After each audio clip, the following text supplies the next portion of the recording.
সবাইকে প্রণাম জানাই। আজকে একটু শুরু করতে দেরি হয়ে গেছে, আমি তার একটা জায়গায় গেছিলাম, তাড়াহুড়ো করে ফিরেছি। তো আশা করি সবাই ভালো আছেন, আমার আওয়াজটা ক্লিয়ারলি শোনা যাচ্ছে। আজকে খুব ইম্পর্ট্যান্ট কিছু টপিক নিয়ে আলোচনা হবে। টপিকের নাম তো একটা দেওয়াই হয়েছে, শুধু ওইটা না, সাথে আরও একটা জিনিস নিয়ে আলোচনা করব।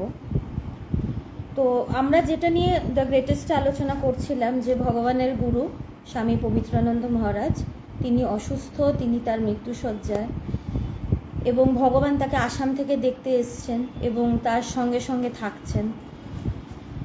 তো সেদিনই একদিনের ঘটনা, ভগবান সেবা সদন হাসপাতালে গুরুদেবের শয্যা পার্শ্বে, তখন পবিত্রানন্দজি ডাক্তারদের চিকিৎসায় যেন কিছুটা সেরে ওঠার লক্ষণ দেখাচ্ছেন।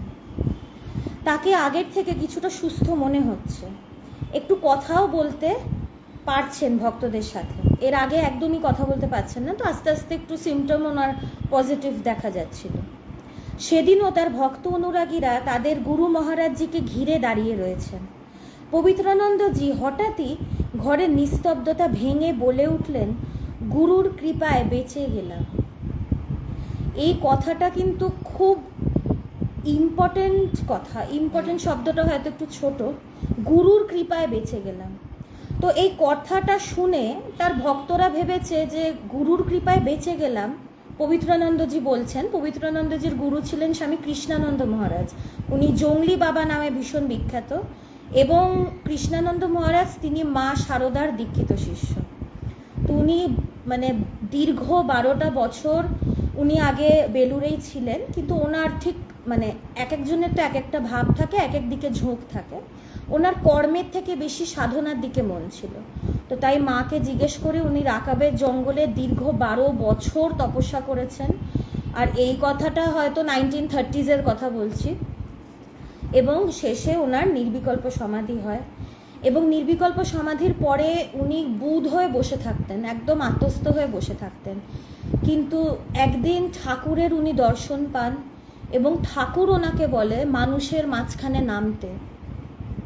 প্রচুর এরম ঋষি মুনি ঋষিরা আছেন যারা একদম বুঁদ হয়ে সমাধিস্থ হয়ে থাকেন। সবার দ্বারা কিন্তু জগৎ মঙ্গল বা জগতের কাজ সবার দ্বারা কিন্তু হয় না।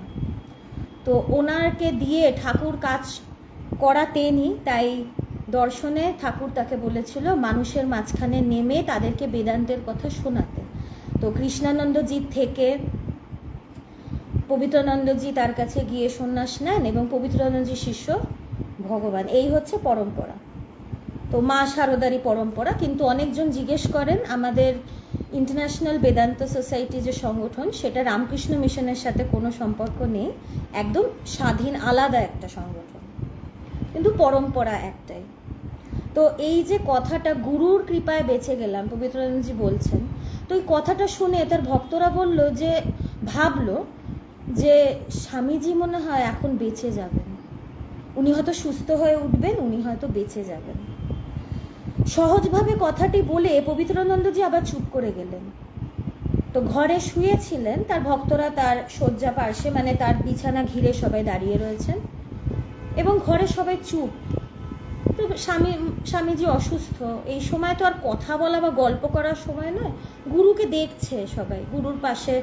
অ্যাকচুয়ালি আমরা মহাপুরুষদের কাছে যাই কথা শুনতে, তাদের অমৃত বাক্য শ্রবণ করতে, কিন্তু আরেকটা আছে শাস্ত্রে বা আধ্যাত্মিক জগতে কথাটা খুব চলে, সেটা হচ্ছে মৌনতাই সর্বশ্রেষ্ঠ ব্যাখ্যা গুরুর। গুরু যদি চুপ করেও থাকে, সেই যে সাইলেন্স, সেই সাইলেন্সটাও কিন্তু অনেক কিছু বলে দেয়, অনেক কিছু বলে দেয়।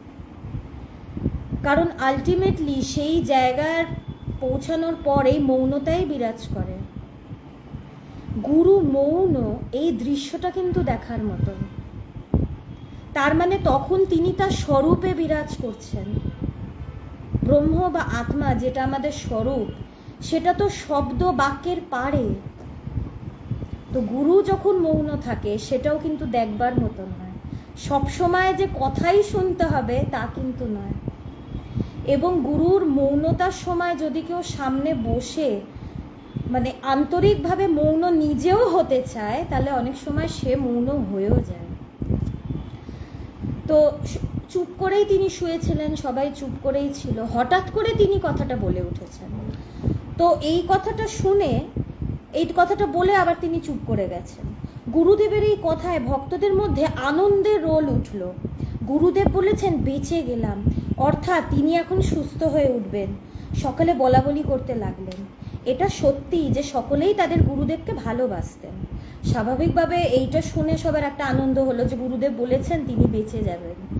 তো সবাই তো চায় না যে তার গুরু সুস্থ থাকুক, ভালো থাকুক। তার অসুস্থতায় তারা উৎকণ্ঠিত ছিলেন। পবিত্রানন্দজির কথাটায় তাদের দুশ্চিন্তার অবসান ঘটল। ভগবানও সেখানে সবার সাথে দাঁড়িয়েছিলেন যখন তার গুরু মহারাজজির শ্রীমুখ থেকে এই বাক্যটি নির্গত হলো। ভগবানও তখন ঘরে ছিলেন। ভগবান কিন্তু সেই কথাটা শুনে গম্ভীর হয়ে গেলেন। ভক্তরা আনন্দ করছেন, কিন্তু ভগবান কিন্তু গম্ভীর হয়ে গেলেন। কারণ ভগবান সবার সাথে ছিলেন, কিন্তু ভগবান সবার মতন তো ছিলেন না। ভগবানের সাথে তো অন্য ভক্তদের একটা পার্থক্য ছিল। ভগবানের কিন্তু জ্ঞান হয়েছিল। জ্ঞান শুধু না, বিজ্ঞান, নির্বিকল্প সমাধির চরম অবস্থা। তাই ভগবান তার গুরুর কথা যেভাবে বুঝবে, অন্যরা কিন্তু সেটা সেইভাবে বুঝবে না। একটা ব্যাপার আছে, গুরুকে বোঝা তখনই শুরু হয় যখন একজন শিষ্য জ্ঞান লাভ করে। তার আগে গুরুকে বোঝা অসম্ভব। একটা শিষ্যের যখন জ্ঞান লাভ হয়, তারপরে সে গুরুকে বুঝতে শুরু করে। তারপরে বুঝেও যে যায় তাও না, শুরু করে। অ্যাকচুয়ালি শেষ অবধি গুরুকে বোঝা যায় না, ওই শুরুটাই শুরু হিসাবেই থাকে, ওটা শেষ হয় না। গুরুকে বোঝা যায় না। গুরুকে বোঝার জন্য গুরু হতে হয়, আর সবাই তো গুরু হতে পারে না। গুরু তো গুরুই, তার জায়গাটা আলাদা, তার সব কিছু আলাদা। তো ভগবান যেভাবে তা গুরুকে বুঝছিলেন, অন্যরা তো বুঝছিলেন না। ভগবান কিন্তু কথাটা শুনে গম্ভীর হয়ে গেছিলেন। কারণটা কি? বহু অজ্ঞানীর মধ্যে একজনই তো ব্রহ্মবিজ্ঞানী ছিলেন, সেখানে তিনি ভগবান, যেটা বললাম। তার গুরু মহারাজজির কথাটা সবাই উল্টো অর্থ করলেন মনে হলো ভগবানের। ভগবান ভাবলেন যে সবাই তো এটার উল্টো মানে বার করছে। ভগবানের মনে হলো গুরুদেব এই কথাটায় তার দেহ ত্যাগ করার ইঙ্গিত দিলেন। একজন জ্ঞানীর এই পৃথিবীর প্রতি, তার শত ভোগ সুখের প্রতি এক বিন্দুও মোহ থাকে না। তারা বিলক্ষণ অনুভব করেন ব্রহ্ম সত্যম জগন মিথ্যা। এই বিশ্ব ব্রহ্মাণ্ড স্বপ্নবৎ মিথ্যা। এই মিথ্যা জগতে তারা থাকতে চান না, কিন্তু যেতে চাইলেই তো চলে যাওয়া যায় না। জ্ঞানীকেও প্রারব্ধ ভোগ করতে হয়। ব্রহ্মজ্ঞ পুরুষের এই জগতে থাকতে কষ্ট হয়। জীবনমুক্ত মহাপুরুষ তাই বিদেহ মুক্তির জন্য লালায়িত থাকেন। তবে তাদের মনের ভাব অজ্ঞানী দেহবাদী মানুষ বুঝতে পারে না। সেজন্যই পবিত্রানন্দজির গুরু কৃপায় বেঁচে গেলাম কথাটির মর্মার্থ পুরোপুরি পাল্টে যায় অজ্ঞান মনের নিকট। ভগবানেরই শুধু মনে হলো এবার তার প্রাণ প্রতিম গুরু মহারাজজি নরলীলা সাঙ্গ করে মহাসমাধিরই পূর্বাভাস দিলেন। তবে প্রফুল্ল চিত্ত ভক্তদের নিকট নিজের মনের কথাটি বললেন না। এই যে কথাটা, গুরুর কৃপায় বেঁচে গেলাম, যে জ্ঞানী, আমাদের কাছে কি, আমাদের কাছে আমরা শরীরটাকে বাঁচিয়ে রাখতে চাই। আমাদের দেহাত্মবুদ্ধি আছে, দেহের প্রতি আত্মবুদ্ধি। আমরা দেহটাকে আমি বলে জানি যে দেহটাই আমি। দেহটা চলে গেল মানে আমি ভোগ ওখানে শেষ, আমি ভোগ করতে পারবো না। তাই দেহটাকে আমরা বাঁচিয়ে রাখতে চাই। কিন্তু যারা জ্ঞানী তারা তো জানে যে এই দেহটার এক বিন্দু দাম নেই। এই দেহটাও মিথ্যা, আর দেহটা যেইখানে আছে মানে এই জগতে, সেই জগৎটাও মিথ্যা। তাই তাদের এই দেহের প্রতি এক বিন্দু মোহ বা আসক্তি থাকে না, এবং তারা এই দেহ ছেড়ে চলে যেতে চান। তারা বিদেহ মুক্তির জন্য মানে লালায়িত থাকে। যে কখন এই দেহ ছেড়ে যেতে পারবো। এই দেহটা তাদের জন্য একটা খাঁচার মতন, মানে দম আটকে আসার মতন। কিন্তু চলে যেতে চাইলেই তো যাওয়া যায় না, না? সেই মা যখন ছুটি দেবেন তখনই তো সে যাবে। তো তাই তারা অপেক্ষা করেন। তো এই যে উনি বললেন গুরুর কৃপায় বেঁচে গেলাম, মানে তিনি কিন্তু যে চলে যাচ্ছেন, তার যে বিদেহ মুক্তি হচ্ছে, এটাই কিন্তু তার শান্তি, যে বেঁচে গেলাম। মানে আমরা ভাবি কি এই দেহের মধ্যে আছি, দেহের মধ্যে প্রাণ আছে মানে বেঁচে আছি। অ্যাকচুয়ালি এটাই মৃত্যু, এটাই কিন্তু মৃত্যু। আমি এটা একটা স্পিরিচুয়াল সেন্সে বলছি, কারণ এই দেহ বন্ধন, বলছে না দেহ বন্ধন, এই দেহটা কিন্তু আমাদের বদ্ধ করে রাখে। দেহ একটা বিশাল বন্ধনের কারণ। রোগ টোগ জরা ব্যাধি, কষ্ট পেয়ে পেয়ে মানুষ শেষ হয়ে যাচ্ছে। একটু বয়স হলে, এখন তো বয়সের অপেক্ষাও রোগ থাকে না, কম বয়স থেকেই রোগ শুরু হয়। 20 বছর বয়সে এখন শোনা যায় হার্ট অ্যাটাক হচ্ছে। আগে নয় বয়স হলে শরীর খারাপ হতো। তো এই দেহটা বিরাট বন্ধনের কারণ। তো যারা জ্ঞানী তাদের কাছে কিন্তু মিথ্যা জগৎ কিন্তু মিথ্যা, তারা এই জগতে থাকতে চায় না, কিন্তু থাকতে তো হয়, প্রারব্ধ ভোগ করতে হয়, বা ঈশ্বরের নির্দেশে তাদেরকে কিছু কাজ করতে হয়। পবিত্রানন্দজি ছিলে বলেন ভগবান ভগবান হয়েছেন। তো যখনই তারা দেখেন যে সময় হয়েছে, এটাই হচ্ছে বাঁচা তাদের কাছে, যে এই দেহবন্ধন ছেড়ে বিদেহ মুক্তি। বিদেহ মুক্তিটাই কিন্তু আসল। যতক্ষণ না এই দেহ যাচ্ছে ততক্ষণ কিন্তু ছাড় নেই। ঠাকুর কত কষ্ট পাচ্ছেন এই দেহের জন্যই তো, কত কষ্ট পেয়েছেন, তার গলা ফুটো, গলায় ক্যান্সার। তাই বেঁচে গেলাম মানে এবার আমি চলে যাব। তিনি ইঙ্গিত দিলেন যে তিনি তার নরলীলা সাঙ্গ করে এবার তিনি সেই জায়গায় পাড়ি দিচ্ছেন। ভগবান এই ব্যাপারটা বুঝলেন, কিন্তু অন্যরা এটা বুঝলো না। এটাই জ্ঞানী এবং অজ্ঞানীদের মধ্যে তফাৎ। যেহেতু আমাদের এই দেহের প্রতি আসক্তি, আমরা জানি কি দেহটা আছে মানে বেঁচে যাচ্ছি, কিন্তু জ্ঞানীদের কাছে উল্টো। এই জন্যই তো বলছে বিদেহ মুক্তি, মানে দেহের বন্ধন থেকে মুক্তি। এবং এইটাই কিন্তু ব্রহ্মজ্ঞানীরা চায়, যে কখন এই খাঁচা ছেড়ে যেতে পারবো, কতদিনে এই শরীরটা যাবে, তারা অপেক্ষায় থাকে। একদম উল্টো, যতক্ষণ না ব্রহ্মজ্ঞান হচ্ছে ততক্ষণ গুরুর কৃপায় বেঁচে গেলাম এই কথাটা অনুভব হবে না। সত্যিই বেঁচে যাওয়া। আর তিনি বললেন গুরুর কৃপায় বেঁচে গেলাম, মানে তিনি বুঝলেন যে এবার তার সময় হয়ে গেছে, এবার শেষ, এবার তিনি কাজ শেষ করে এবার যাবেন, এবার তার শান্তি, চিরমুক্তি। আমরা যারা সাধারণ ছাপোছা মানুষ, হ্যাঁ মনেতে ঠিকই লিখেছেন, মনেতেই বাধা মনেতে মুক্ত। তুলসীদাস বাবু আপনি ঠিকই লিখেছেন, কিন্তু বিদেহ মুক্তির একটা ব্যাপার আছে। তারা জানে, যারা জ্ঞানী তারা তো জানেই যে সারা মুক্তই, তারা কোনোদিন বদ্ধ নয়। কিন্তু শরীরটা যতক্ষণ আছে সেটা প্রকৃতির নিয়মেই চলে, আর সেটার দুঃখ কষ্ট ভোগ করতে হয়। ঠাকুরের কথা বললাম না, তার ক্যান্সারে গলা ফুটো হয়ে গেছে, তার কি কষ্ট হয়নি? কষ্ট তো হয়েছেই, কিন্তু সেই কষ্ট আমরা যেইভাবে জর্জরিত হয়ে যাই তাদের সেটা হয় না। তারা কষ্টটাকে দেখে, আলাদা হয়ে দেখে। বিদেহ মুক্তিটা মানে বিরাট একটা ব্যাপার। জীবন মুক্তি তো তাদের অনুভব হয়, তারা স্বাদটা তো পায়, কিন্তু বিদেহ মুক্তির জন্য তারা ভীষণভাবে মানে অপেক্ষায় থাকে, যে কবে এই রক্ত মাংসের এটা ছেড়ে যাব। ভগবানের তো অনুভবগুলো তিনি ডায়েরিতে লিখতেন।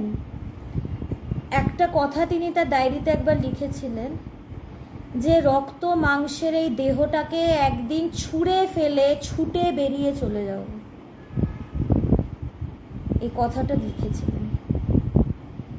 তাই এইটা বোঝার জন্য জ্ঞানের দরকার। উপলব্ধি না হলে তো বুঝবো না, কারণ আমাদের তো শরীরটা আমাদের কাছে বিরাট সত্য, শরীরের প্রতি খুব আসক্তি। শরীর একটু খারাপ মানে সব গেল। এই জন্যই তো আমরা মৃত্যু ভয় পাই, কারণ আমরা ভাবি কি আমরা এই শরীর চলে যাচ্ছে মানে আমি চলে যাচ্ছি, এই জন্যই তো আমাদের মৃত্যু ভয়। কিন্তু যারা জ্ঞানী তারা তো মৃত্যুর অপেক্ষায় থাকে, তারা সত্যি অপেক্ষা করে যে কখন যাবে এই শরীর, মা কবে ছুটি দেবে। আমরা যারা সাধারণ ছা পোছা মানুষ, আমাদের কাছে একটাই স্বর্গ, সেটা আমাদের এই সংসার। মানুষের একটাই ঈশ্বর, সেটা হলো সমাজ। আমরা যারা সাধারণ মানুষ, আমাদের কাছে একটাই বিষয় হচ্ছে আমাদের সংসার। কিভাবে সংসারটাকে গোছাবো, এটাকে আরও ভালো করব, কিভাবে সুন্দর করে সংসারটা হবে, আরও যেন ডেভেলপ করে আমাদের সংসার। এবং আমরা একটা ঈশ্বরকে পুজো করি, সেটা হচ্ছে সমাজ। সমাজকে আমরা ভীষণ মানি। সমাজ কি বলবে, লোকেরা কি বলবে, কি বলবে না, আমরা এগুলো ভীষণ মানি। তাই বেদান্ত কেশরী স্বামী বিবেকানন্দ বলেছেন যে সাধারণ মানুষ সমাজ নামক ঝুটা ঈশ্বরেরই পুজো করে। স্বামীজি কিন্তু পরিষ্কার বলে দিচ্ছেন, সমাজ হচ্ছে ঝুটা ঈশ্বরের পুজো করে। এই যে আমরা বলি ও কি বলবে, মানুষ কি বলবে,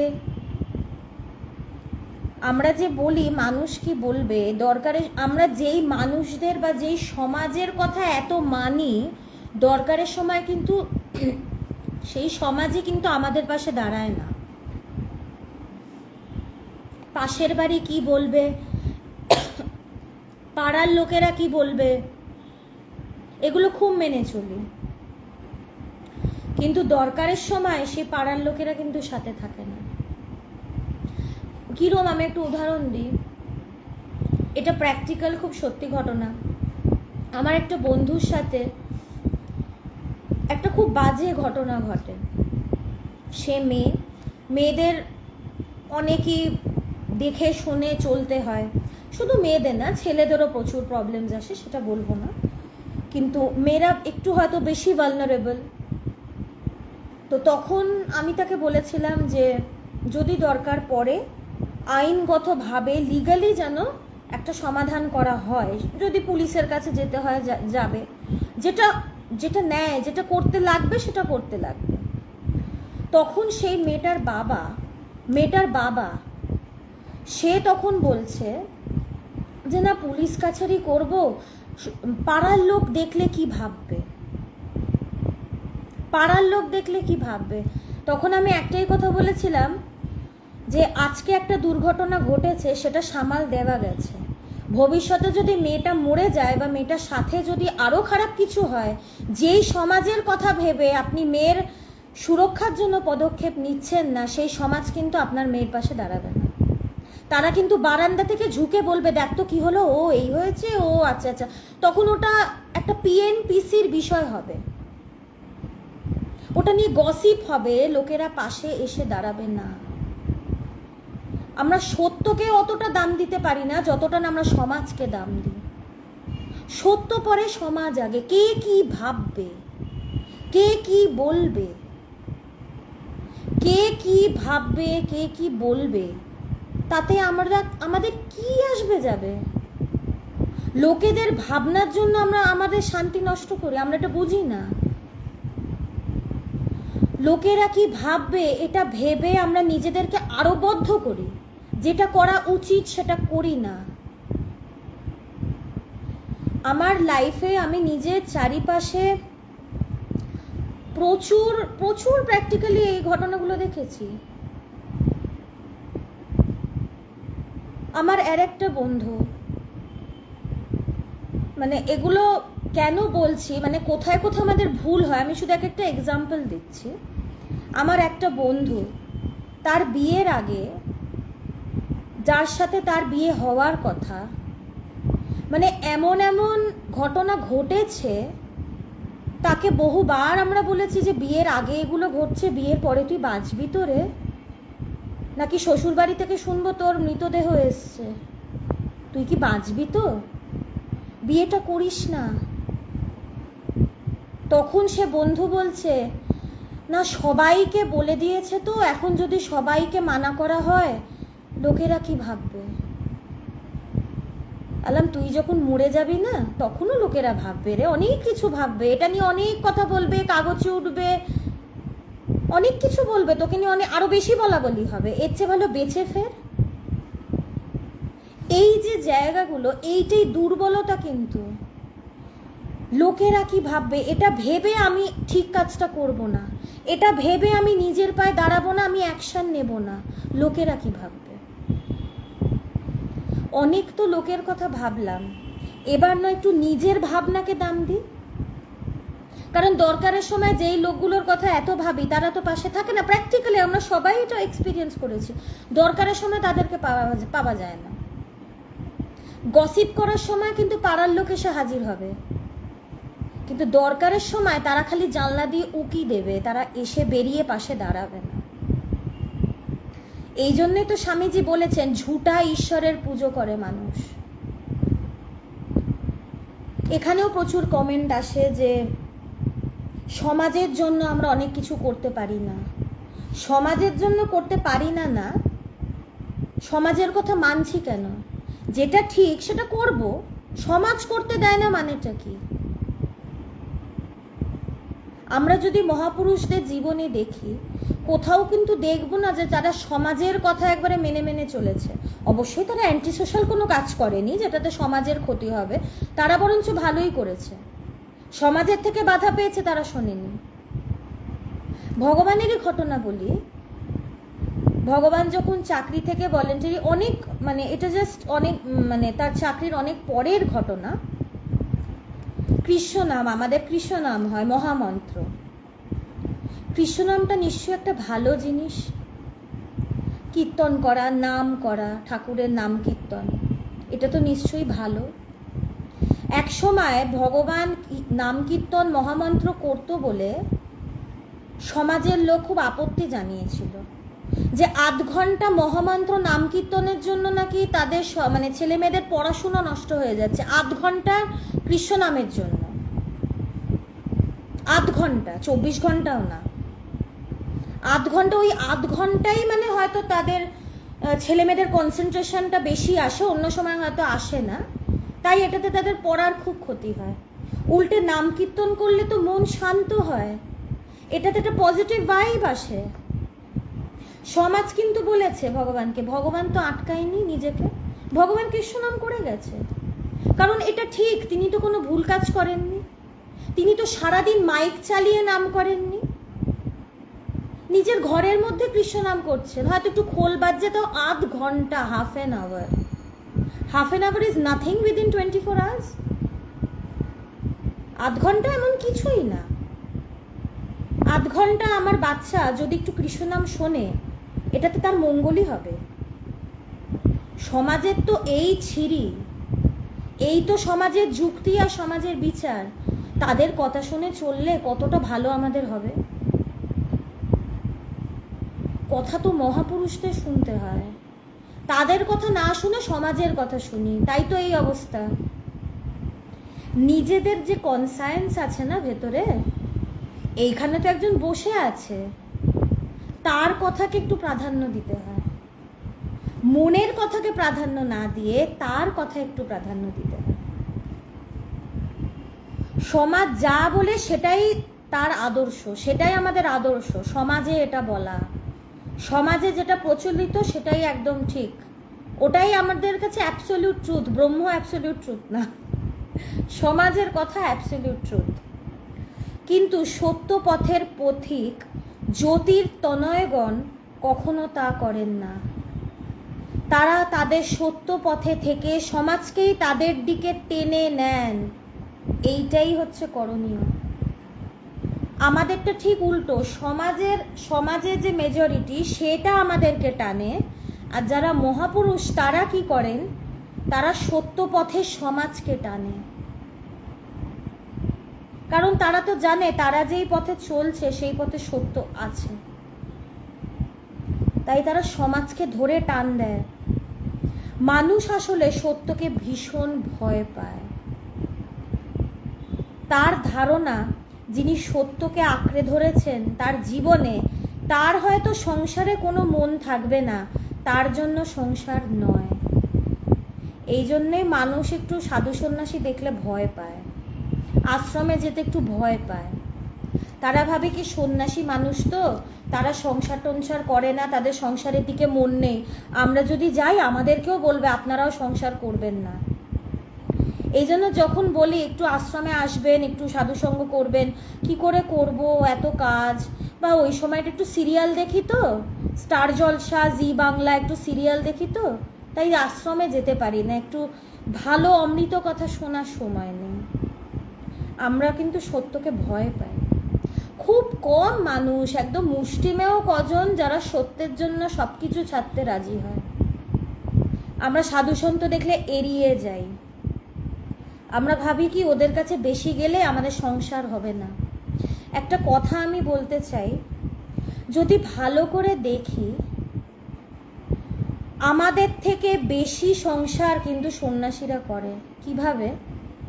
আমরা আজকে আমাদের সংসার কত বড়, 5-6 জন, বা যারা জয়েন্ট ফ্যামিলিতে থাকে, এখন জয়েন্ট ফ্যামিলি খুবই কম, তাও ধরে নিলাম 10 জন। একটা সন্ন্যাসী আজকে যদি বেলুর মঠ রামকৃষ্ণ মিশনে যায়, তাদের ওখানে সন্ন্যাসীদের কত মানুষের সাথে কন্ট্যাক্ট রাখতে হয় কোনো ধারণা আছে আমাদের? একটা সংগঠন চালায় যেখানে হাজার হাজার লোক যুক্ত, তারা তো অনেক বড় সংসার করছেন। আমরা তো 4-5 জনকে নিয়ে হিমশিম খেয়ে যাচ্ছে, আর আমরা বলি আমরা খুব সংসার করি। ওনারা যা কাজ করে আমরা সেটা ভাবতেও পারবো না। হাজার হাজার মানুষের সাথে কন্ট্যাক্ট রাখা, তাদের সাথে কমিউনিকেট করা, তাদের মনগুলোকে টেনে তোলা, ইটস আ হিউজ টাস্ক, মানে মনিউমেন্টাল টাস্ক। আমরা সংসার কি বুঝলাম, আমাদের থেকে অনেক কঠিন কাজ তারা করে, অনেক কঠিন কাজ। তারা কি সংসারের বাইরে? রামচন্দ্র বশিষ্ঠ মুনিকে বলেছিলেন, বশিষ্ঠ মুনি তো তার গুরু ছিল, যোগ বাশিষ্ঠ সার এই গ্রন্থে এটা আছে, যে আমাকে কি সংসার ছাড়তে হবে, আমি সংসার ছেড়ে দেবো। তখন বশিষ্ঠদেব বলেছিল, সংসার ছেড়ে তুমি কোথায় যাবে? কোথায় সংসার নেই তুমি আমাকে বলো তো, কোথায় নেই? সব জায়গায় আছে।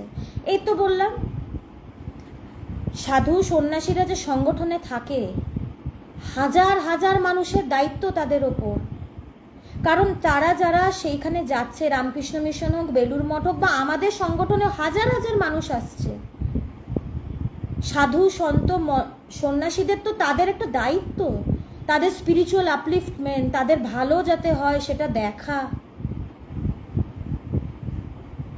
তারা তো অনেক বড় কাজ করেন।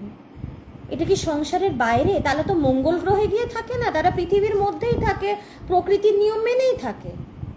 তারা সব ছেড়ে ছুড়ে, আমরা সত্যকে চাই না বলে এইসব কথাগুলো বলি, অজুহাত দিই। সন্ন্যাসীরা আমাদের থেকে অনেক বেশি কাজ করে, অনেক বেশি কাজ।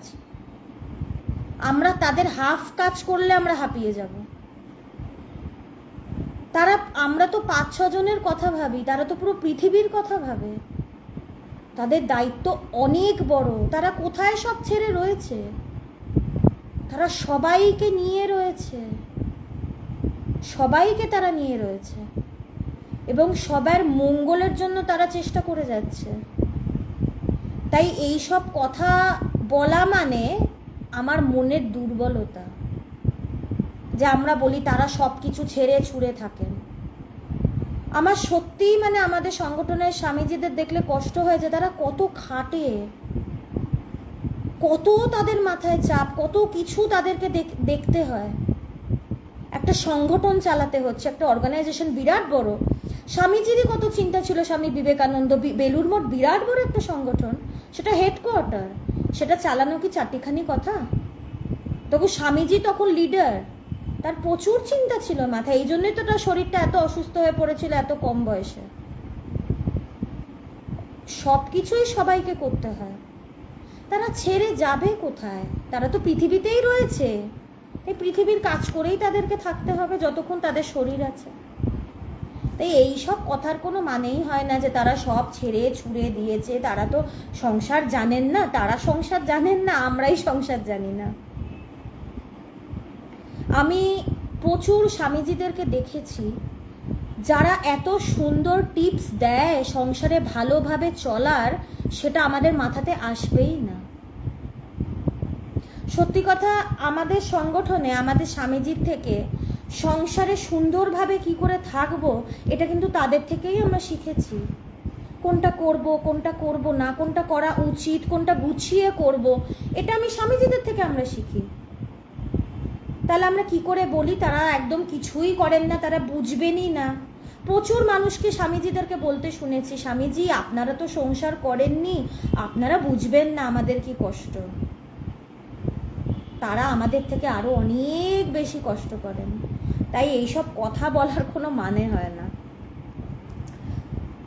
পাতি নিজেদের দুর্বলতার কারণে আমরা সত্যকে চাই না বলে এই অজুহাতগুলো দিই, তাদেরকে এড়িয়ে যেতে চাই। তাই একটি বালক বা বালিকাকে যদি নিবিষ্ট মনে ধ্যান বা ঈশ্বর আরাধনা করতে দেখা যায়, তার পরিচিত সবাই এসে উদ্বিগ্ন হয়ে জিজ্ঞেস করে, এই তুই কি সন্ন্যাসী হয়ে যাবি? এই বয়সে ধ্যান করছিস যে, বড় চাকরি বাকরি সংসার থেকে অবসর নিয়ে ওইসব করবি। সত্যি কথা বলতে কথাটা আমিও শুনেছি, এটা ভীষণ সত্য কথা, আমি প্রচণ্ড রিলেট করছি কথাটার সাথে। আমাদের ধারণা আধ্যাত্মিকতা বুড়ো বয়সে করব। এখন সত্যি কথা, আমি আমার জীবনে যটা বুড়োকে দেখেছি তাদের একজনকেও আধ্যাত্মিকতা করতে দেখিনি। বুড়ো বয়সে আধ্যাত্মিকতা হয় না। সারা জীবন রসুন খাবো আর পরে ভাববো যে আমার পান মশলার ঢেকুর উঠবে, এই কথাটা আমার একটা গুরু ভাই বলেছিল, সেই কথাটাই বললাম। সারা জীবন রসুন খেয়েছি, তারপরে ঢেকুরটা রসুনেরই উঠবে। সারা জীবন সংসার করব আর তারপরে আমি ভাববো যে বুড়ো বয়সে কি আমি ঈশ্বরের নাম নেব, সেটা হবে না। তখন সংসারের চিন্তাই মাথায় থাকবে, আমার নাতি নাতনির কি হলো, তারা কোথায় গেল। যেটা আমি যদি মাছের ব্যবসা করি, আমার গা দিয়ে মাছের গন্ধই বেরোবে। যে ফুলের ব্যবসা করে তার গা দিয়ে কিন্তু ফুলের গন্ধই বেরোবে। একটা খুব প্রসিদ্ধ গল্প আছে না, যে একজন মাছওয়ালি আর একজন ফুল বিক্রি করে, দুজন বন্ধু। একবার খুব বৃষ্টি পড়েছে, তো যে মাছ বিক্রি করে সে বলেছে তুই আমার বাড়িতে থেকে যা। তো সে যে ফুল বিক্রি করে, সরি উল্টোটা, যে ফুল বিক্রি করে সে যে মাছ বিক্রি করে তাকে বলেছে আমার বাড়িতে থেকে যা, তো তাকে শুতে দিয়েছে। এবার সে তো ফুল বিক্রি করে না, তার বাড়িতে ফুলের গন্ধ, ফুল টুল রাখা থাকে, ফুলের গন্ধ তো খুব সুন্দর গন্ধ, কিন্তু যে মাছ বিক্রি করে সে শুতেই পারছে না। সে কি করলো, যেই চুবড়িতে তার মাছ থাকে সে সেই চুবড়িটা আনলো, সেটাতে জল ছিটিয়ে সে চুবড়িটাকে নাকের কাছে রেখে ঘুমালো যাতে একটু মাছের গন্ধ পায়। আমাদের ঠিক তাই হয়। সারা জীবন সংসার ঘেটে বুড়ো বয়সে সংসারের চিন্তাই আসবে, ঈশ্বরের চিন্তা একদমই আসবে না। রাম বেরোবে না, মরাই বেরোবে। একটা গল্প আছে, খুব হাসির গল্প আর কি। গল্পটা হয়তো আগে বলেছি, যারা শোনেননি তাদের জন্য আরেকবার বলছি। আচ্ছা, আজকে একটু দেরি করে শুরু করেছি, আশা করছি কারোর অসুবিধে হচ্ছে না, আর একটুই আলোচনা বাকি। তো গল্পটা হচ্ছে, একজন মানে মারবাড়ি আর কি, তো তারা তো ব্যবসায় খুব ভালো হয়, তো তার ব্যবসা খুব মানে মানে প্রসপারাস, মানে ফ্লারিশিং বিজনেস আর কি। তো সে একটা বুদ্ধি করেছে, যে এটা বলা হয় তো যে মানে মরার সময় যদি কেউ ঈশ্বরের নাম নেয় সে মুক্ত হয়ে যায়। সে ভাবলো ঠিক আছে, আমার 4টে ছেলে আছে, 4টের নাম আমি ঈশ্বরের নামে দিয়ে দিই, রাম শ্যাম যদু মধু নাম দিয়ে দিই। মরার সময় আমি তাদের মুখ দেখব, একবার করে তাদের নামগুলো ডেকে নেব, ঈশ্বরের নাম তো ডেকে নেব, আমি মুক্ত হয়ে যাব। খুব ভালো বুদ্ধি। তো সারা জীবন সে ব্যবসায় মন দিয়েছে, ঈশ্বরকে ডাকার সে সময় পায়নি। তো এবার তার তো সে মৃত্যুশয্যায়, সে বৃদ্ধ হয়েছে, অসুস্থ, মৃত্যুশয্যায়। তো এবার সে 4টে ছেলেকে ডেকেছে, মানে বলেছে, মানে ডাকেনি, বলেছে খুঁজছে আমার ছেলেরা কোথায়, মানে ওদের নাম দেখে বলবে আর মুখ প্রাণটা ত্যাগ করবে আর কি। তো তার 4টে ছেলেই চলে এসছে যে বাবা খোঁজ করছে ছেলেরা কোথায়। এবং 4টে ছেলে যখন চলে এসছে, সে হঠাৎ করে বলছে, আরে চারো ইধার আগে দোকান মে কন হ্যাঁ, এই বলে সে মারা গেছে। সে কোথায় ছেলের নাম নেবে রামশ্যাম যদু মধু, সেটা সে বলেনি। সে বলছে তোমরা 4 জনেই এখানে আমার দোকানে, কে দোকান ফাঁকা করে তোমরা চলে এসছো, এই বলে সে মারা যাচ্ছে। এই জন্যই তো বলছি সারা জীবন ব্যবসা করেছে, মৃত্যুশয্যায় যদি ভাবি হঠাৎ করে রাম নাম নিয়ে নেবো, হবে না। তখনও কিন্তু ব্যবসার চিন্তাই আসবে, তখন মুখ থেকে ওটাই বেরোবে যে 4 জন এখানে চলে এলে কেন, কেউ তো একজন দোকানে থাকবে। ওই জন্য হয় না। যখনই আমরা দেখি কোনো কম বয়সী কেউ একটু ধ্যান করছে, একটু আশ্রমে যাচ্ছে, একটু স্বামীজিদের সঙ্গ করছে, তখন আমরা এই স্পেশাল কমেন্টগুলো পাস করি যে কিরে বড় আশ্রমে যাচ্ছিস, তুই কি গেরুয়া পরে ভিক্ষা করতে বেরোবি, তুই কি সন্ন্যাস নিয়ে দিবি, চাকরি বাকরি কি করবি না।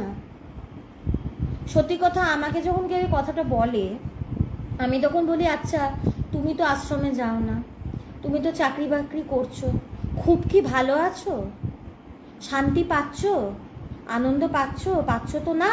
আমি আশ্রমে গিয়ে খুব আনন্দে আছি, তাই আমি যাই, আপত্তি তো কারোর কিছু নেই, বরঞ্চ আপনিও আসুন, একটু ভালো হয় আসলে। এরম আরেকটা গল্প আছে, একজন মানে মহিলা, সে বৃদ্ধ হয়েছে, তার বয়স হয়েছে, বৃদ্ধা মহিলা। তো তাকে, সে সারা জীবন সংসারে মন দিয়েছে, গুছিয়ে একদম সংসার করেছে, কোনো ত্রুটি নেই তার সংসার করার মধ্যে, একদম আসক্ত হয়ে সংসার করেছে।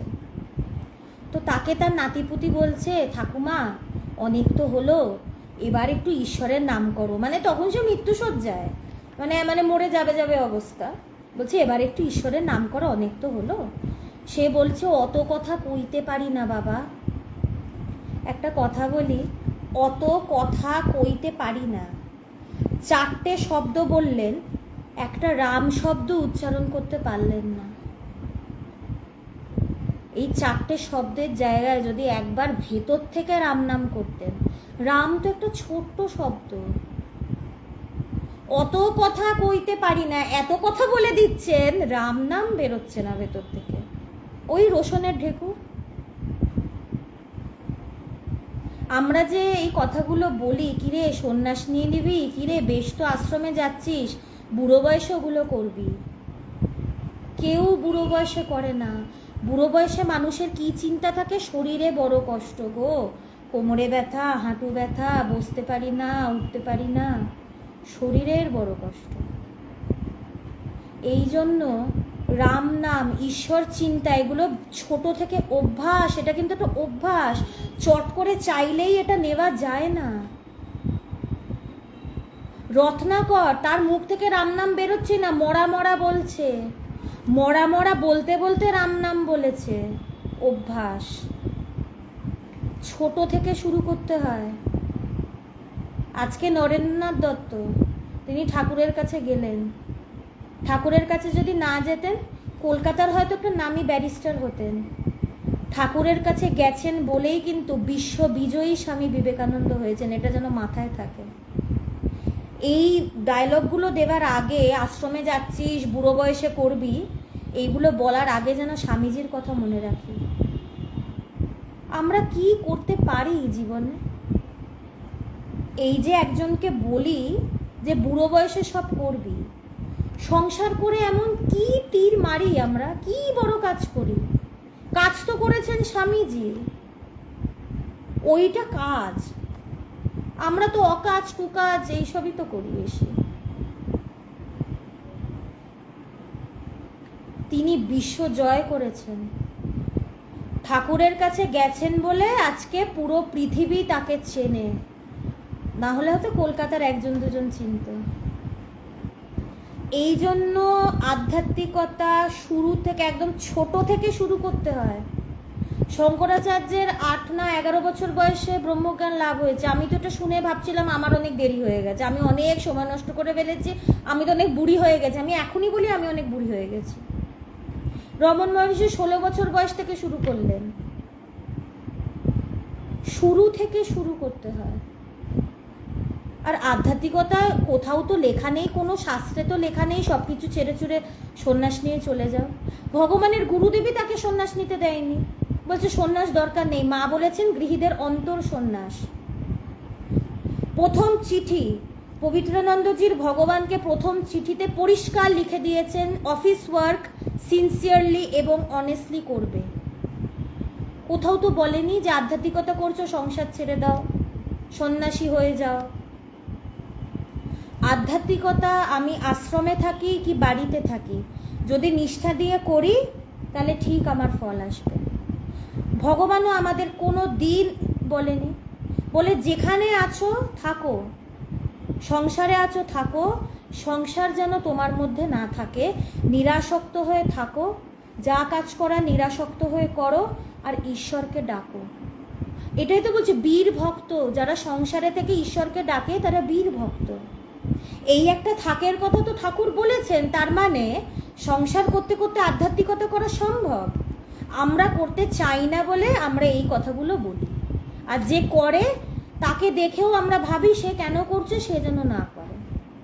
এটা প্র্যাকটিক্যাল ব্যাপার। আর আমি এটা জোর গলায় বলছি কেন, আমাকেও একসময় কথাগুলো শুনতে হয়েছে যে এত কম বয়সে এইসব করার কি দরকার, এত আশ্রমে যাবার কি দরকার। ভাগ্যিস যাই, বেশ করেছি গেছি, ভাগ্যিস গেছি, নাহলে তো কবে মরে যেতাম। এই যে বেঁচে আছি, আমার ওই ধুতি পরা গুরুটাকে পেয়েছি বলে বেঁচে আছি, ওই লোকটা আমাকে বাঁচিয়ে দিয়েছে। এই যে পবিত্রানন্দজি বলেছে না গুরুর কৃপায় বেঁচে গেলাম, আমি একদম একমত, গুরুর কৃপায় বেঁচে গেছি, নালে তো জ্যান্ত মরা। পবিত্রানন্দজি বলছে না জগতের মানুষ তো জ্যান্ত মরা, ওই জ্যান্ত মরা ওইভাবে থাকতাম। আমার কথা আমাকে যদি কেউ বলে এত কম বয়সে আধ্যাত্মিকতা করা ভুল, এত কম বয়সে গুরুর কাছে যাচ্ছিস, এত কম বয়সে আশ্রমে যাচ্ছিস, এটা যদি ভুল হয়, আমি প্রত্যেকটা জন্মে এই ভুল আমি করতে চাই। আমি জোর গলায় বলে দিচ্ছি, কেউ যদি কপালে বন্দুক ধরে ধরবে, এই ভুল আমি প্রত্যেকবার প্রত্যেক জন্মে আমি করতে চাই। আমি তো বলবো আমি যখন ভগবানের কাছে গেছি আমার তখন 12 বছর বয়স ছিল। যদি কোনোদিন আবার ঈশ্বর পৃথিবীতে পাঠায়, আমি যেন মায়ের পেট থেকে বেরিয়েই যেন গুরুকে পেয়ে যাই। এখন আমার এটাই প্রার্থনা। আমার কাছে 12 বছর বয়সটাও অনেক দেরি, আমি যেন জন্মেই তাকে কোলে কোলে তার বড় হই, জন্মেই যেন গুরুকে পাই। তাই আধ্যাত্মিকতাটা বয়সের ব্যাপার না, এটা যত তাড়াতাড়ি সম্ভব এটা শুরু করতে হয়। ভগবান যখন আধ্যাত্মিক পথে আসেন তখন তিনি আর্লি 40s। একটা ছেলের জীবনে, পুরুষ মানুষের জীবনে আর্লি 40sটা এমন কিছুই না। কিন্তু আজকে ভগবান কোথায়? তখন কিন্তু তিনি চাকরি করছেন, তখন মানুষ তাকে নিশ্চয়ই বলেছে চাকরিতে মন দাও, এত কি গুরুর কাছে যাচ্ছ। ভাগ্যিস গেছিল। আজকে ভগবান যদি তার গুরুকে না পেত, আমরাও প্রাণ পেতাম না, মরে মরে থাকতাম। ভাগ্যিস গেছিল, ভাগ্যিস গুরুর কাছে গেছি বাবা, ওই গুরুর কৃপায় বেঁচে গেছি, সত্যিই তাই। এটাই আমাদের চিরন্তন ধারণা। ভগবানের আত্মীয় স্বজনেরাও এর অন্যথা ছিলেন না। ভগবান আধ্যাত্মিক পথে আসায় তাদের দুশ্চিন্তা শেষ ছিল না যে ছেলেটার কি হবে। সকলে অবশ্য একথা ভগবানকে জিজ্ঞেস করতে সাহস পেতেন না, কারণ ভগবানের ব্যক্তিত্ব, তার সত্যের প্রতি অকুতভয় অনুরাগ, তাদের সবার প্রতি ভগবানের নিঃস্বার্থ অবদান তাদের ভগবানকে এই প্রশ্ন করতে বিরত রাখত। তো ভগবানের আত্মীয় স্বজন যারা বন্ধু বান্ধব ছিল তাদেরও কিন্তু এই প্রশ্নটা ছিল যে বাবা ছেলেটার কি হলো, এত গুরুর কাছে ছোটে, সে কি সংসার ছেড়ে চলে যাবে? কারণ আমাদের ধারণাগুলো ভুল, কনসেপ্ট আমাদের ঠিক নেই। আরে সংসার ছেড়ে যাবে কোথায়? পৃথিবীতেই তো থাকবে, অন্য গ্রহে তো চলে যাবে না যে ওখানে একা একা বসে আছি। আর এখন জঙ্গলও নেই, সব গাছ কেটে দিচ্ছে, কোথায় যাবে সে? যেখানে যাবে তাকে তো খেতে পড়তে হবে, সংসার ছেড়ে যাবে কোথায়? সংসার ছাড়া মন থেকে তারা ছাড়ে, আর কিচ্ছু ছাড়ে না।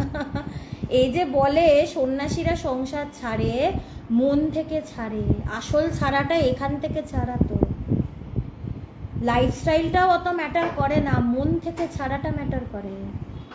আমাদের কনসেপ্টগুলো যদি আমরা ঠিক করতে পারি না, তাহলে আর এই প্রবলেমগুলো আমাদের থাকে না। আধ্যাত্মিকতা আমরা লাইফের সাথে যুক্ত করি না বলেই কিন্তু এত সমস্যা। সত্যি এখন আমাদের আশ্রমে যারা আসে, যারা মিডল এজড আন্টিরা আসেন, তারা বলে যে কিক্ষণে যে সংসার করলাম, বিয়ের আগে যদি আসতাম আশ্রমে বিয়ে করতামই না, মানে তারা বলে এটা তাদের ফিলিংস। কিন্তু কোথাও অবশ্যটা বলা নেই যে সংসার করো না, কোনো দিন বলবে না কেউ, মাই বলছেন তো। আর মা তো বলে দিচ্ছেন সংসার সুন্দরভাবে কি করে করব, নাহলে তো তিনি বলতেন সব কিছু ছেড়ে তোমরা এখানে চলে এসে থাকো। তিনি উল্টে বলে দিচ্ছেন সংসারে কিভাবে ভালো থাকা যায়।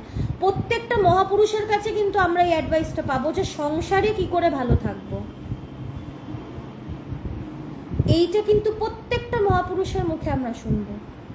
তো তাহলে কেন আধ্যাত্মিকতাটাকে দূরে সরিয়ে রাখি? এই ভয় পাই বলে, সংসারের প্রতি আসক্তি বলে, ধারণা ভুল বলে, সত্যকে চাই না বলে। কনসেপ্ট ঠিক করতে হবে। তো কনসেপ্ট যতক্ষণ না ঠিক হবে, ধারণা যতক্ষণ না ঠিক হবে, এগুলো কিন্তু হবে না। আমি এই কথাও প্রচুর শুনি যে সন্ন্যাসী তারা তো দায়িত্ব ফায়িত্ব নিতেই চায় না, বাড়ি ঘর দর ছেড়ে ছুড়ে, মা বাবাকে ছেড়ে ছুড়ে তারা চললেন। এইভাবে ভাবি না যে তারা 4-5 জনকে ছেড়ে তারা পুরো পৃথিবীর দায়িত্ব নেয়, এটা তো বলি না। সংগঠনে হাজার হাজার মানুষের তারা দায়িত্ব নেয়, এটা তো দেখি না। মা বাবাকে পয়সা দেওয়াটা মানে বিরাট দায়িত্ব নেওয়া? পয়সাটা সব কিছু? আজকে একটা ছেলে, প্রচুর ছেলেমেয়েরা রয়েছে, বাবা মারা এখানে একা থাকে, বৃদ্ধ বৃদ্ধা, তারা বিদেশে কাজ করছে না, টাকা পাঠাচ্ছ, আর মেন্টাল স্যাটিসফ্যাকশন, মা বাবার পাশে থাকা, একটু ভালোবেসে কথা বলা, এগুলো টাকা পাঠিয়ে দিচ্ছি হয়ে গেল, টাকাটাই সব কিছু? বাড়ির লোকের সাথে সম্পর্কটা শুধু টাকার ওপরে দাঁড়িয়ে? সন্ন্যাসীদের নামে অনেক কথা বলা হয়, এটা আমার একটা বিরাট বড় আপত্তি। সমাজ কত কথা বলা হয় পাবলিক ডোমেনে, সন্ন্যাসীদের নামে কত কিছু বলা হয়। শুধু পাবলিক ডোমেনে কেন, আমরা এমনিও বলি। ওয়াই? কেন আমরা তাদের দৃষ্টিভঙ্গি থেকে ভাবতে পারি না? সন্ন্যাসীরা আমাদের ভারতবর্ষের একটা ঐতিহ্য, তাদেরকে মাথায় করে রাখা উচিত। সন্ন্যাসী এই যে ব্যাপারটা, এটা ভারতবর্ষ ছাড়া কোথাও নেই। তারা আমাদের ন্যাশনাল ট্রেজার, তারা আছে বলে না দেশটা বেঁচে আছে। আমি একটা সত্যি কথা বলছি, ব্রিটিশরা যখন ভারত ছেড়ে চলে যাচ্ছিল, তারা একটা কথা বলেছিল যে ভারতবর্ষকে ততক্ষণ ভাঙা যাবে না যতদিন ভারতবর্ষে আধ্যাত্মিকতা আছে।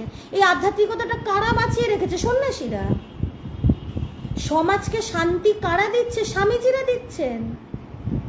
তো তাদের ব্যাপারে আমরা কেন এই কথাগুলো বলি যে তারা এসকেপিস, তারা দায়িত্ব নেয় না? পয়সা জোগানোটাই বিরাট বড় দায়িত্ব।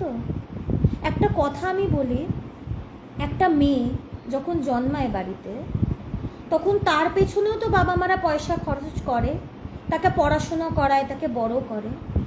তারপর তার যখন বিয়ে হয়ে যায়, সে তো গিয়ে খালি সংসারের, তার নিজের সংসারের কাজ করে। সে তো চাকরি বাকরি করে বাবা মাকে টাকা দেয় না, বা হয়তো একটু বাবা মার সাথে দেখা করতে আসে। কই, তার নামে তো আমরা কিছু বলি না যখন সে বিয়ে করে। কারণ বিয়েটা সমাজের দ্বারা বানানো একটা সিস্টেম, তাই এটা একদম অ্যাবসলিউট ট্রুথ। এই যে বললো না সমাজ নামক ঝুটা ঈশ্বর, এটা সমাজের সিস্টেম, তাই এটা ঠিক। সন্ন্যাসীদের ব্যাপারটা ভুল। সন্ন্যাস ব্যাপারটা আমাদের যে মানে চতুর আশ্রম ছিল, ওইটা আমাদের অরিজিনাল সিস্টেম। আর সেখানে কোনো মানে কম্পালশনও ছিল না যে সন্ন্যাস নিতেই হবে। সন্ন্যাসীরা যখন একটা ছেলে যখন সন্ন্যাস নিয়ে চলে যায়, তাকে অনেক কিছু শুনতে হয়। তুমি বাবা মা দায়িত্ব নিলে না, তুমি নিষ্ঠুর, তুমি তাকে ফেলে দিয়ে চলে গেলে। একজন বিদেশে গিয়ে চাকরি করছে, তার বাবা মাকে এখানে একা ফেলে, তাকে তো কিছু বলি না, যেহেতু পয়সাটা দিচ্ছে। ওই পয়সার লেনদেন, পয়সা ছাড়া আমরা কেউ কিছু বুঝি না। সম্পর্ক পয়সার উপরে দাঁড়িয়ে।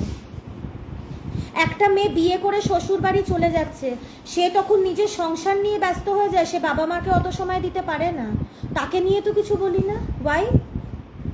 স্বামীজিদেরকে নিয়ে কেন এত কথা হবে? তারা 4-5 জনকে ছেড়ে, এটা তাদের কত বড় স্যাক্রিফাইস যে তারা নিজেদের লোকেদেরকে ছেড়ে তারা পুরো পৃথিবীর সেবা করছে, পুরো পৃথিবীর কথা ভাবছে। এটা কত মানুষ আমরা পারি? তাদের নিঃস্বার্থ দিকটা তো আমরা দেখি না, যে তারা নিজেদের বাবা মাকে মানে তাদের থেকে দূরে থেকে তারা অন্যদের জন্য কাজ করছে। এখন ভারত সেবা আশ্রমের সার্ভিস, বেলুর মঠ রামকৃষ্ণ মিশনের সার্ভিস, তাদের ওয়েলফেয়ার সার্ভিস কটা লোক দিতে পারছে? আমাদের বেদান্ত সোসাইটির সার্ভিস, গ্রামে গ্রামে গিয়ে কম্বল দেওয়া, না খেয়ে না দেয় স্বামীজিরা ঘেমে ঘুমে সারাটা দিন এই কাজগুলো করা, আমরা কি সংসারে থেকে করি? আমরা তো এই 4 জনের কথা ভাবি আর বলি বিরাট আমি দায়িত্ব পালন করলাম।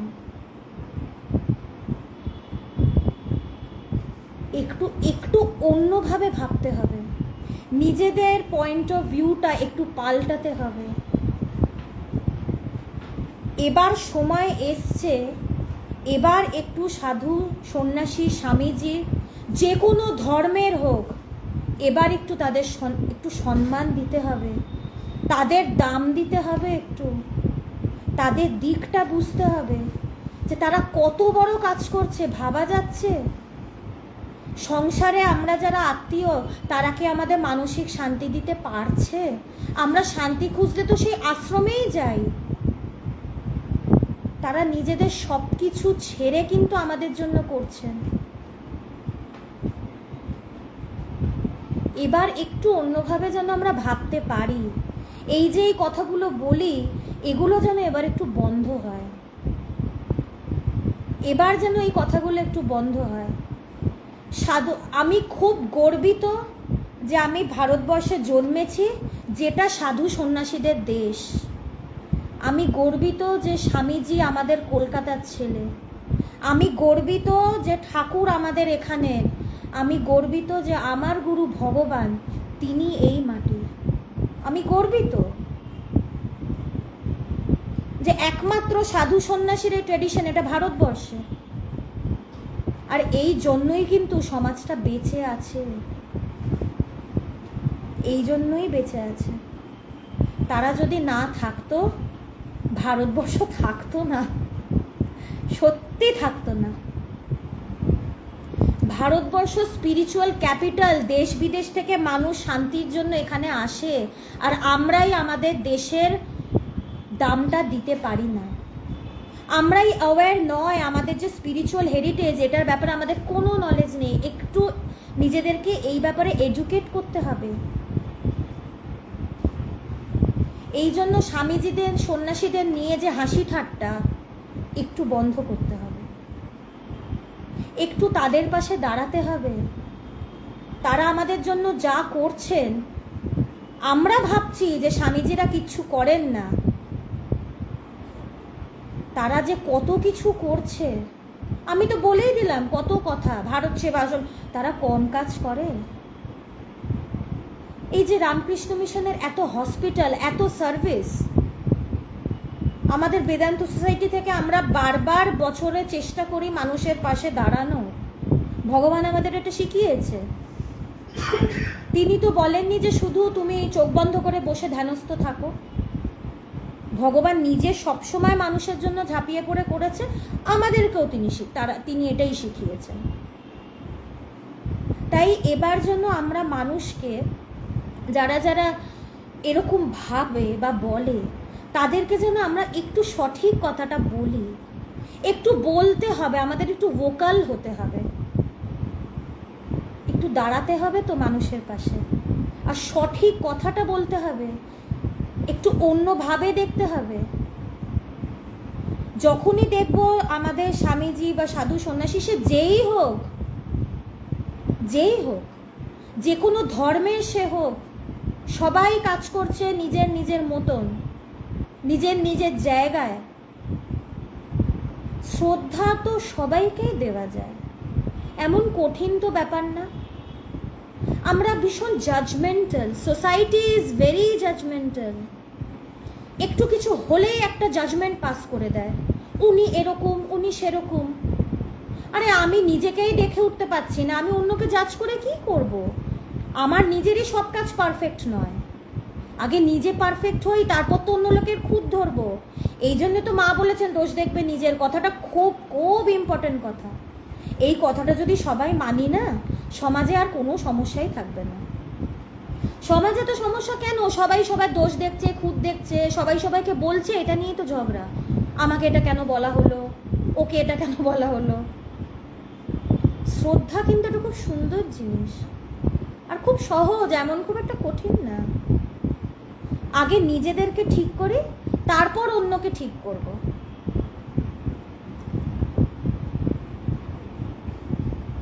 তাই ভগবানকে নিয়েও কিন্তু, যেহেতু মানুষের এই ভুল ধারণা ছিল, তাদেরও এই চিন্তাটা ছিল, কিন্তু ভগবানকে কেউ মুখ খুলে এই কথাগুলো বলতো না।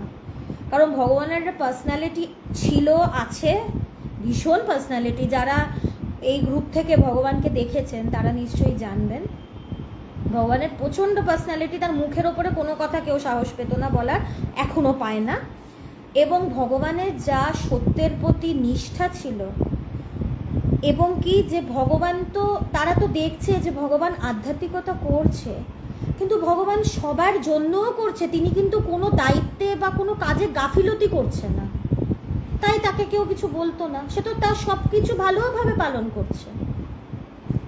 এই জন্যই তো ভগবান আদর্শ, এই জন্যই তো তার কথা আলোচনা করা, যে তিনি, তার স্ত্রী আছে, তার কন্যা আছে, তার সাথেও তিনি আধ্যাত্মিকতা করেছেন, শীর্ষে পৌঁছেছেন। তিনিই তো আদর্শ এই যুগে। এই যুগে তো তিনিই আমাদের আদর্শ। আমরা বলি সংসারের আধ্যাত্মিকতা হয় না, আলবাত হয়। আমার গুরু তার জ্বলজ্যান্ত প্রমাণ, এখনো তিনি দেহে রয়েছেন, তিনি তো আদর্শ। কিন্তু হরিদাস বন্দ্যোপাধ্যায়, তার দাদা, সাথে ভগবানের প্রতি তারও কিছু অবদান থাকার দরুন একদিন তিনি ভগবানকে প্রশ্নটা করেই ফেললেন। তো তার ভগবানের দাদা ভগবানকে একটা প্রশ্ন করলেন, কি ততদিনে তিনি ভগবানের নিকটজনের কাছ থেকে জেনে ফেলেছেন যে ভগবান অধ্যাত্ম চর্চায় মেতে উঠেছেন। তাই তিনি একদিন ভগবানকে জিজ্ঞেস করলেন, তোর কি সংসারের প্রতি কোনো কর্তব্য নেই? আচ্ছা, এই কথাটা, এই প্রশ্নটা তিনি জিজ্ঞেস করলেন যে তুই যে এত আধ্যাত্মিকতা নিয়ে মেতে উঠেছিস, তোর কি কোনো কর্তব্য নেই? মুহূর্তে উত্তর এলো, মানে ভগবান উত্তর দিচ্ছেন, হরিদাস দা, যতদিন আমি জানতাম আমি কর্তা, ততদিন এই সংসারে আমার কর্তব্য ছিল। কিন্তু যেদিন থেকে আমি জেনেছি আমি কর্তা নই, ঈশ্বর কর্তা, সেদিন থেকে আমার কোনো কর্তব্য নেই। আমার গায়ে কাঁটা দিচ্ছে কথাটা বলতে গিয়ে। ভগবান এই উত্তরটাই দিয়েছিলেন।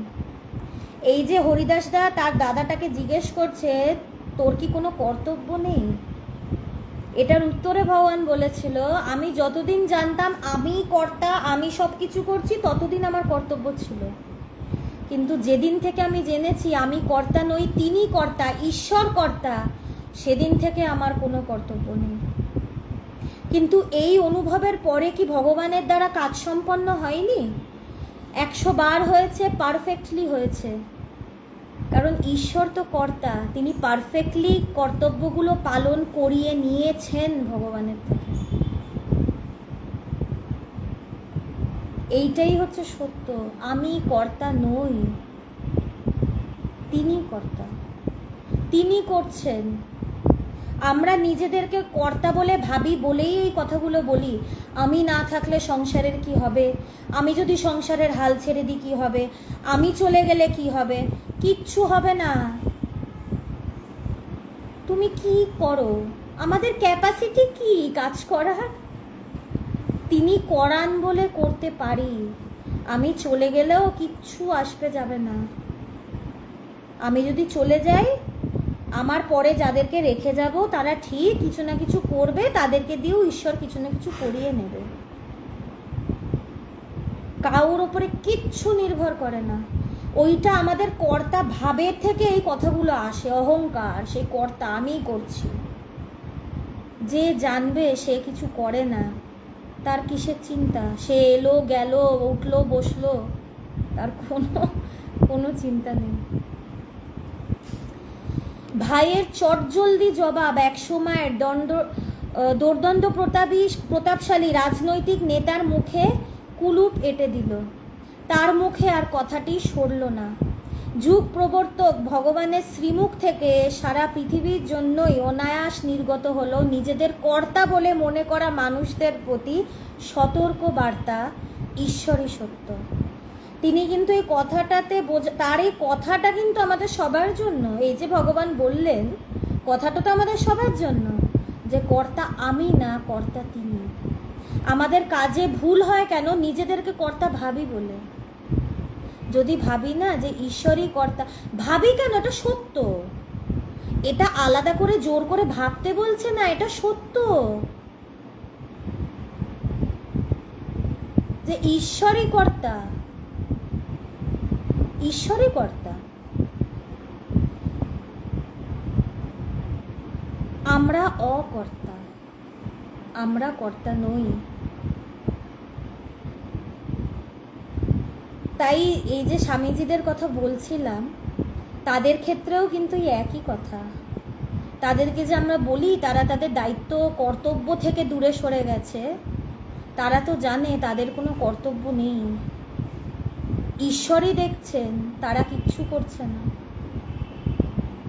ঠাকুর বলেছিল না, তোদের কোনো মোটা ভাত কাপড়ের অভাব হবে না। ঠাকুর কিন্তু বলছেন, কারণ ঠাকুরই তো যোগাচ্ছেন। আমাদের সাধু সন্ন্যাসীরা তো এই সত্যটাকে জানে যে আমরা তো কিছু করি না, আমাদের করার কোনো কোনো ক্যাপাসিটি নেই। ঈশ্বরই দেখছেন, ঈশ্বরই দেখবেন, তিনি করছেন। তাই তিনিই তো দেখেন। তাই তাদের আবার আলাদা করে দায়িত্ব কর্তব্য কি? আর একটা খুব সত্য কথা বলছি, কোনো দিন শুনেছি কোনো সন্ন্যাসী সে না খেতে পেয়ে রাস্তাঘাটে মারা গেছে? হাজার হাজার বছরের এই ইতিহাস, একটা খবর কিন্তু পাওয়া যাবে না যে কোনো সন্ন্যাসী না খেতে পেয়ে মারা গেছে। তারা কিন্তু ভিক্ষায় চলে, তাদের খাওয়া দাওয়ারের পরের দিনের কোনো ঠিক থাকে না। কোনো দিন এটা শোনা যায়নি। কারণ কি? তারা ঈশ্বরের ওপরে নির্ভরশীল। তারা জানে ঈশ্বর যোগান, আর ঈশ্বর সত্যিই তাদেরটা যোগান। তারা তার ওপরে ডিপেন্ডেন্ট, তারা সব ছেড়ে দেয়, তার ওপরে সব ছেড়ে দেয়। যোগক্ষেমম বয়াম্যহম, আমার ভক্তদের যোগ এবং ক্ষেম আমি বহন করি, কৃষ্ণ গীতাতে বলছে, তিনি বহন করেন। তাই তাদের চিন্তা, কর্তব্য, দায়িত্ব এগুলো খুব ছোট কথা। এই যে বললো কর্তব্য কার থাকবে? যে কর্তা। আমি তো অকর্তা, আমার দায়িত্ব কি? ঈশ্বরই দেখবেন। আর আমি কোনো দিন শুনিনি কোনো সন্ন্যাসীর ফ্যামিলি তারা কষ্টে অনাহারে মারা গেছে। কোনো দিন আমি শুনিনি। আমি প্রচুর সাধুসঙ্গ করেছি, আমি ছোটবেলা থেকে সাধু সন্ন্যাসীদের সাথেই বড় হয়েছি, কোনো দিন আমি শুনিনি। ঠাকুর স্বামীজিদের এত বড় কথা বলছে, তোদের বাড়ির লোক বা তোদেরও কোনো দিন মোটা ভাত কাপড়ের অভাব হবে না, হয়নি। স্বামীজি বাড়ির পুরো দায়িত্ব স্বামীজির ওপরে ছিল তার বাবা চলে যাওয়ার পর, কিন্তু তারপরে তিনি সন্ন্যাস নিলেন।